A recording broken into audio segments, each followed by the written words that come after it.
Fique perto de pessoas que te colocam lá em cima, seu espiritual lá em cima, que te passe palavras de conforto, de autoestima, que você se sinta bem, mas não se compare um com os outros, umas pessoas com as outras. Não imiteis, cada um se sinta bem, satisfação e realização no seu eu próprio, amor próprio. Não se compare, você é você.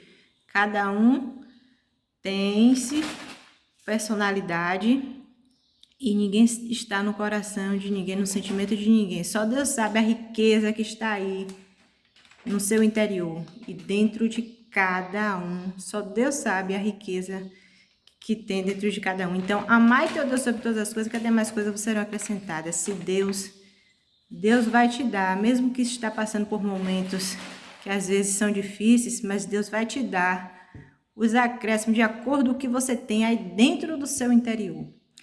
E outra coisa, por isso que a gente não pode julgar a aparência, nem imitar e nem comparar, porque ninguém sabe o que está então dentro de cada um. Só Deus sabe de todas as coisas. E muitas das vezes no popular muitas pessoas dizem assim: ó, fulano pagou a língua. Mas cuidado com esse pagou a língua. Quando você julga o pagar a língua, depois você paga, devido à personalidade. Eu não disse, fulano falou mal de mim e agora está acontecendo isso, aí daqui a pouco você paga a língua de novo. E aí vai, ó, uma após outra ação. Então, cuidado com isso aí, fulano pagou a língua. Porque depois fulano vai pagar dele, depois você vai pagar a sua e assim nunca para de atribulação, que é uma atribulação após a outra. Pois a vida é assim, quando a gente nos alimenta de angústia, de que a pessoa fez alguma mágoa, a gente acaba de tanto a gente remoer aquilo ali dentro da pessoa, de tanto mastigar aquilo, a gente acaba sendo a personalidade da pessoa, de tanto ela nos afligir. Então, a Bíblia fala: não julgueis para não serem julgados. Quanto mais você guarda aquela mágoa ali, você vira a personalidade daquele que te acusou. Possa ser que a pessoa falou de momento, mas você pegou aquela frase, as palavras têm poder, pegou aquela frase e guardou dentro do seu coração e aquilo ali foi te transformando uma pequenazinha frase. Então, cuidado com as palavras também. Você acaba expondo para fora a sua personalidade. Toda vez que você fala as palavras, você está expondo sua personalidade. Então, não julgueis para não serem julgados. De tanto você guardar aquela amargura do outro, você acaba sendo aquele que você está falando ou criticando. Aí, quando o fulano faz alguma coisa que, ó, fulano me acusou, hoje ele está sendo. Fulano é isso.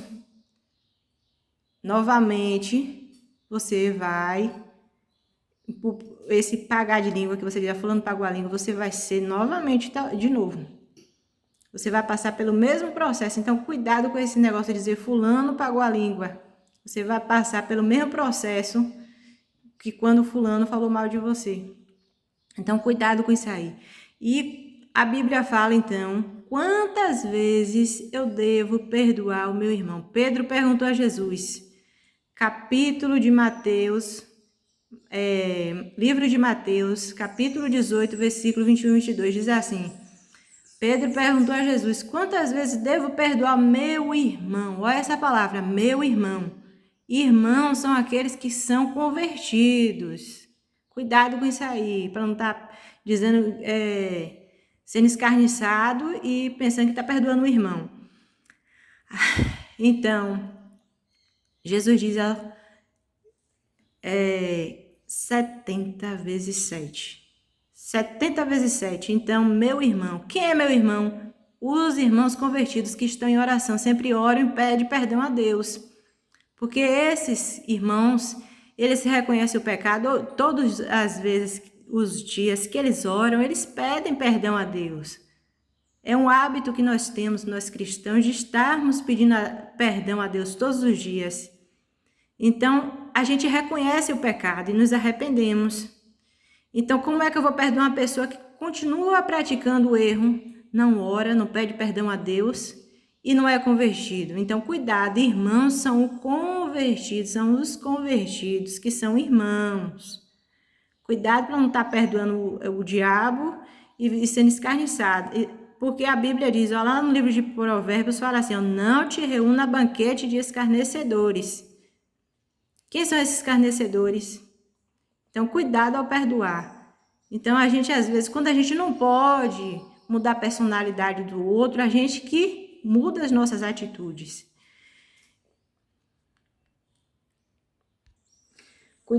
Muitas das vezes, esse perdão aí, se você não souber perdoar, você é como se estivesse aceitando a Satanás.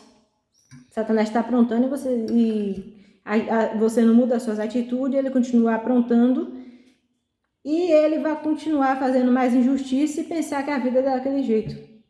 Tanto você vive uma vida escarniçada, como essa pessoa aumenta as suas injustiças. Então, quando a gente não pode mudar as pessoas, a gente muda as nossas atitudes. Então, quantas vezes devo perdoar? 70 vezes 7, mas é o nosso irmão convertido, aquele que reconhece o pecado. Porque o cristão, toda vez que ele entra na igreja ou fora da igreja, ou está em casa, está em oração, antes das orações, todos eles pedem perdão a Deus. Todos eles reconhecem o pecado. Então, uma pessoa que não muda, uma pessoa que não reconhece o pecado, ele não está em Deus. Como eu devo perdoar um escarnecedor? Então, é complicado. Então, usei de inteligência.